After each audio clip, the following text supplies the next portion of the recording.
پاکستان میں 1 دسمبر سے Google play store کی سروسز ڈاؤن لوڈ نہیں ہو سکیں گی۔ اس حوالے سے صارفین بہت پریشان ہیں۔ کیا آپ جانتے ہیں کہ گوگل نے یہ فیصلہ کیوں کیا؟ تو آپ کو بتاتے چلیں کہ اسٹیٹ بینک آف پاکستان کی جانب سے بین الاقوامی سروس فراہم کرنے والوں کو $34 ملین کی ادائیگی منسوخ کرنے کے بعد موبائل صارفین 1 دسمبر 2022 سے پاکستان میں گوگل پلے سٹور کی سروسز ڈاؤن لوڈ نہیں کر سکیں گے۔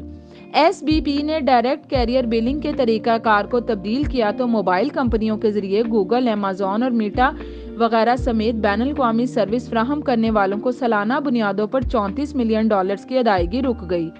پاکستانی صارفین اب صرف کریڈٹ کارڈ یا ڈیبٹ کارڈ کے ذریعے ادائیگی کرنے کے لیے گوگل اور دیگر بین الاقوامی ایپس کو ڈاؤن لوڈ کرنے پر مجبور ہوں گے۔ کریڈٹ کارڈ کی سہولت صارفین کی ایک مخصوص تعداد تک محدود ہے، اس لیے موبائل صارفین کی اکثریت Google play store apps download کرنے سے محروم رہ سکتی ہے، جس کی وجہ سے پاکستان کے لوگ بہت مشکل میں ہیں۔ بہت سے لوگ کافی سہولیات سے محروم رہ جائیں گے اور اس طرح سے لوگوں کا کاروبار بھی متاثر ہوگا، کیونکہ پاکستان میں 1 دسمبر 2022 سے موبائل فونز کے ذریعے ایپ پلے سٹور کو ڈاؤن لوڈ کرنے کی سہولت دستیاب نہیں ہوگی۔